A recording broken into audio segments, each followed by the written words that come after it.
Alright, ladies and gentlemen, so welcome back to part 2 of a Muslim reading the Bible for my own education, right? Let's go through the beginning part. So again, this is for two reasons. One is so I can educate myself on what Christians believe, what the religion is, everything else, so people aren't just telling me what to believe or what it says. Figure I'll do my own research. For those of you who are just joining in, I have a KJV. It's really, really cool, actually, so shout out to Matt.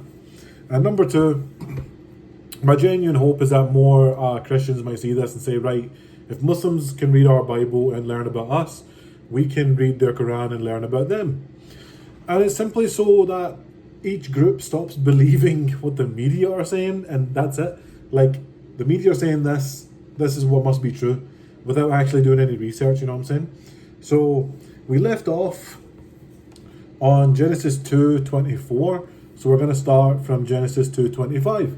Now, for those of you also who are just joining in, I'll be going through the Bible from start to finish. This way I can be sure I get full context.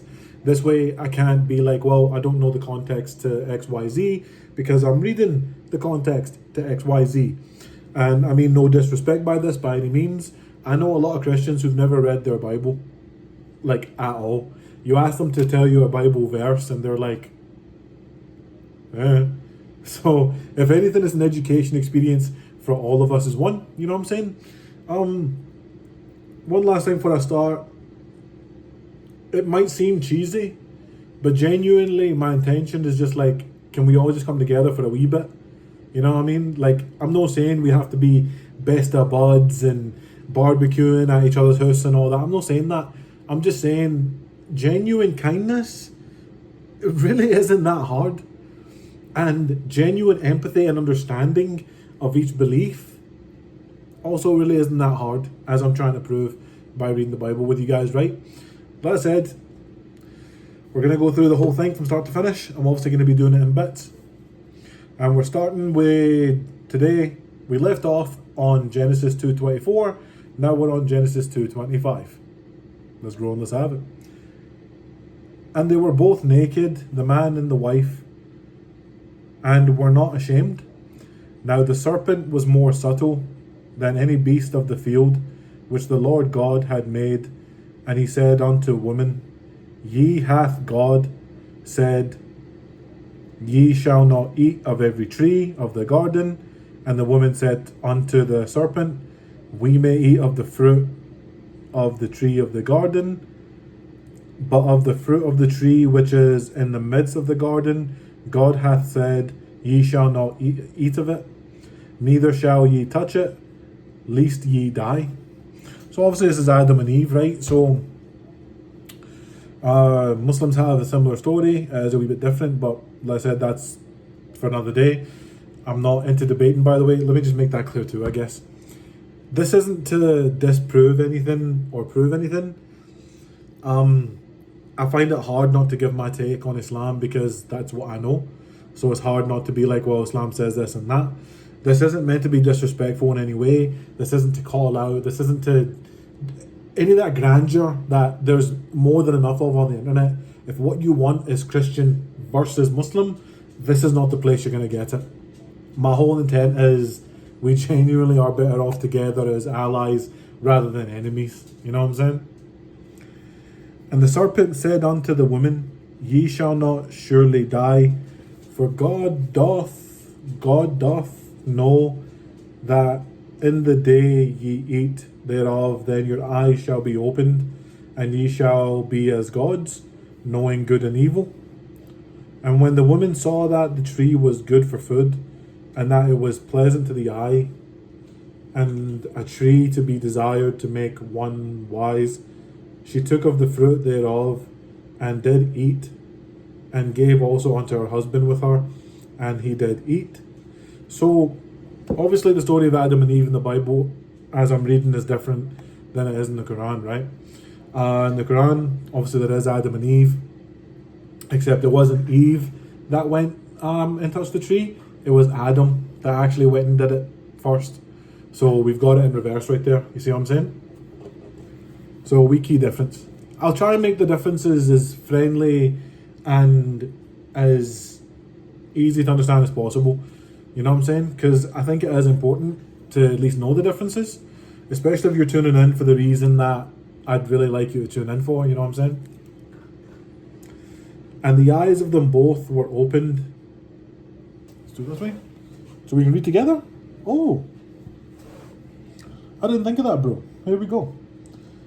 Because I was trying to figure out how to do this, like angle-wise. I'm not a pretty man, but like I want to make sure everyone knows that I'm reading it, not just coming up with random stuff. And the eyes of them both were opened, and they knew that they were naked, and they sewed fig leaves together and made themselves aprons. And they heard the voice of the Lord God walking in the garden in the cool of the day. And Adam and his wife hid themselves in the presence of the Lord God amongst the trees of the garden. And the Lord God called unto Adam and said unto him, Where art thou? This is where Shakespeare got his inspiration from, clearly, you know what I'm saying? And he said, I heard thy voice in the garden, and I was afraid, because I was naked and I hid myself. And he said, Who told thee that thou wast? Who told thee that thou wast naked? Hast thou eaten from the tree whereof I commanded thee that thou shouldn't not eat? And the man said, The woman whom thou gavest to be with me, she gave me of the tree, and I did eat. And the Lord God said unto the woman, What is this that thou hast done? And the woman said, The serpent beguiled me, and I did eat. And the Lord God said unto the serpent, Because thou hast done this, thou art cursed above all cattle, above every beast of the field. Upon thy belly shalt thou go, and dust shalt thou eat all the days of thy life. And I will put enmity between thee and the woman, and between thy seed and her seed. It shall bruise thy head, and thou shalt bruise his heel. Unto the woman he said, I will greatly multiply thy sorrow and thy conception. In sorrow thou shalt bring forth child, and thy desire shall be to thy husband, and he shall rule over thee. He's given the man dominion over the woman, because she's the one that ate from the tree. So, okay. And unto Adam he said, Because thou hast hearkened, Hearkened, hearkened, unto the voice of thy wife, and hast eaten of the tree of which I commanded thee, saying, Thou shalt not eat of it. Cursed is the ground for thy sake. In sorrow shalt thou eat of it all the days of thy life. Thorns also and thistles shall it bring forth to thee, and thou shalt eat the herb of the field. In the sweat of thy face shalt thou eat bread, till thou return unto the ground. And no, there's no end. For out of it wast thou taken, for dust thou art, and unto dust shalt thou return. And Adam called his wife's name Eve, because she was the mother of all living.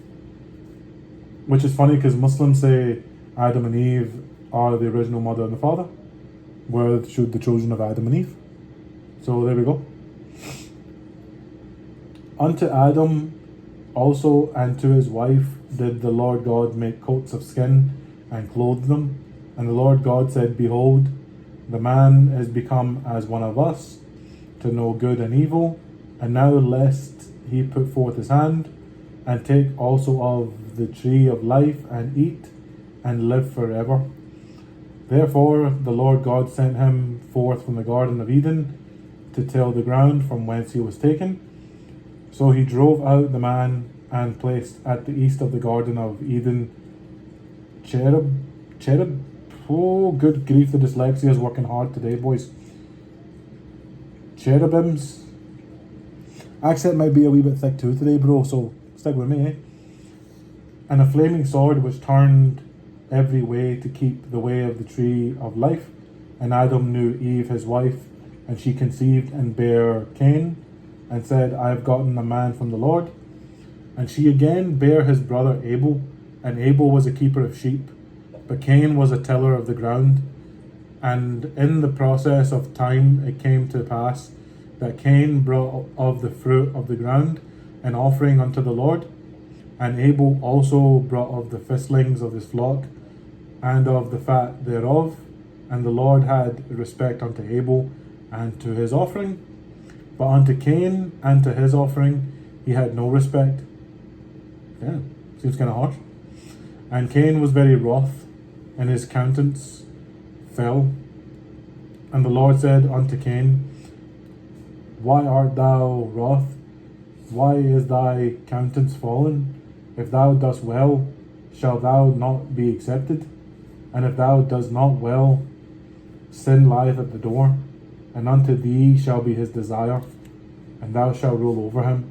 And Cain talked with Abel his brother, and it came to pass when they were in the field, that Cain rose up against Abel his brother, and slew him. Yeah. Cain and Abel, man, classic story, you know what I'm saying? And the Lord said unto Cain, Where is Abel thy brother? And he said, I don't know. Am I my brother's keeper? Yo, this man's being like, hey God, I don't know, bro, you know what I'm saying? I mean, I don't know what happened to this man. Like, man was treacherous, bro, you know what I'm saying? And he said, what hast thou done? The voice of thy brother's blood crieth unto me from the ground. And now art thou cursed from the earth, which hath opened her mouth to receive thy brother's blood from thy hand. When thou tillest the ground, it shall not henceforth yield unto thee. Am I getting that page right? There we go. Proper thin, man, bro. Being careful with this is madness, because like you have to be, because the page is so thin. You know, Chester, come on, up. It's my pup, in case you guys don't know. He's a good boy. Sit down. Come on. You want to read with me? You want to read with your old dad? You want to learn? We'll learn together, son. Genesis 4:13. That's where we're at. You guys see this? I hope so. I hope you're sticking around. You know what I'm saying? A fugitive and a vagabond. Fugitive and a vagabond. Vagabond. Got it, vagabond. Thou shalt be in the earth. And Cain said unto the Lord, My punishment is greater than I can bear. Behold, thou hast driven me out this day from the fence of the earth, and from thy face shall I be hid, and I shall be a fugitive and a vagabond in the earth. And it shall come to pass that every one that findeth me shall slay me. And the Lord said unto him, Therefore whoever slayeth Cain, vengeance shall be taken on him sevenfold. And the Lord set a mark upon Cain, lest any finding him should kill him. And Cain went out from the presence of the Lord, and dwelt in the land of Nod, on the east of Eden.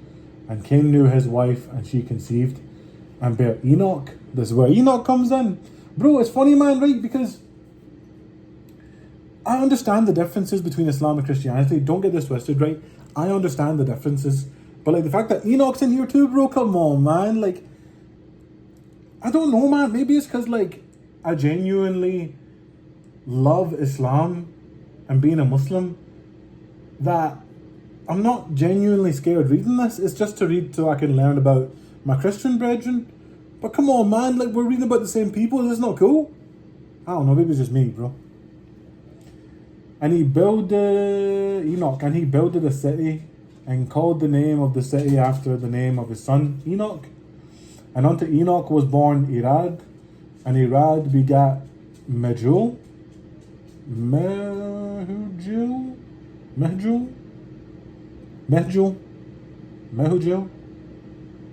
We'll go with Mehujael, right? And Mehujael begat Methuselah, and Methuselah began Lamech. Begat Lamech. And Lamech took unto him two wives. The name of the one was Ada, and the name of the other Zillah. And Ada bare Jabal, and he was the father of such as dwell in tents, and of such as have cattle. And his brother's name was Jubal, and he was the father of all such as handle the harp and organ. And Zillah, she also bare Tubal-Cain, an instructor of every artificer in brass and iron. And the sister of Tubal-Cain was Naamah. And Lamech said unto his wives. So here's the thing, right? There's multiple wives in this. See, I didn't know this. I thought because Christianity was about Jesus solely, right, that, you know, there was no multiple wives thing. So there is multiple wives in the Bible. Because the prophets, I mean, who had it? Medjugorje had, you know, a couple wives. So, seems normal to me. And Lamech said unto his wives, Ada and Zillah, hear my voice, ye wives of Lamech. Hearken unto my speech, for I have slain a man to my wounding, and a young man to my heart. If Cain shall be avenged sevenfold, truly Lamech 70 and sevenfold. And Adam knew his wife again, and she bare a son, and called his name Seth. For God said, she hath appointed me another seed instead of Abel, whom Cain slew. And to Seth, to him also there was a born son, and he called his name Enos. Then began men to call upon the name of the Lord. This is the book of the generations of Adam, in the day that God created man in the likeness. So the day God created man in the likeness of God made he him. Male and female created he them, and blessed them, and called their name Adam in the day when they were created. And Adam lived 130 years, and begat a son in his own likeness, after his image, and called him Seth. After the days of Adam, he had begotten Seth, were 800 years, and he begat sons and daughters. And all the days that Adam lived were 930 years, and he died.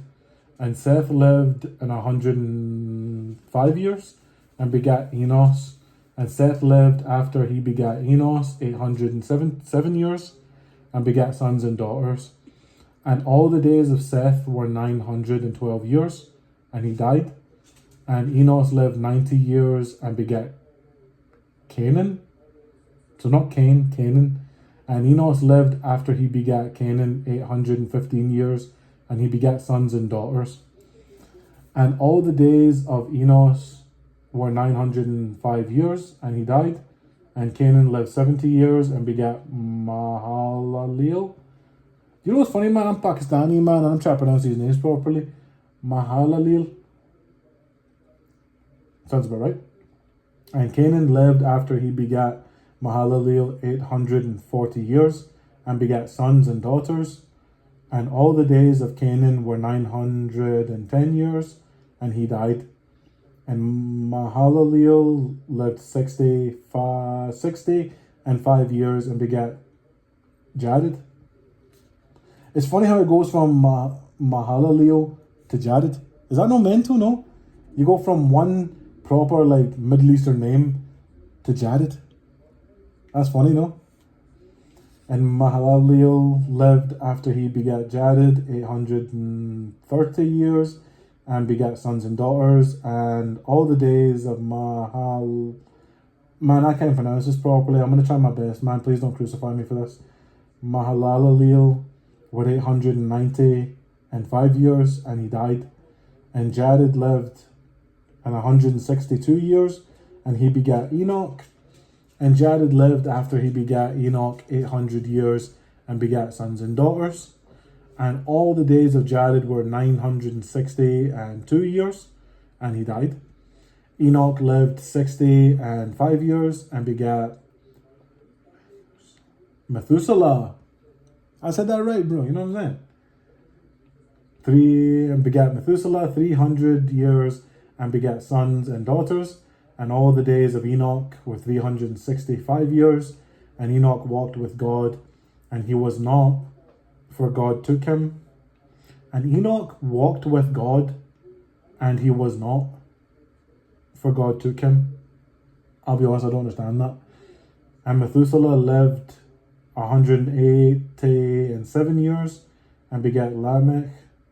And Methuselah lived after he begat Lamech 782 years and begat sons and daughters. And all the days of Methuselah were 960 and 9 years, and he died. And Lamech lived 182 years and begat a son, and he called his name Noah. Noah's entered the mix, saying, "This same shall comfort us." This same shall comfort us concerning our work and toil of our hands, because of the ground which the Lord hath cursed. And Lamech lived after he begat Noah 595 years, and he begat sons and daughters.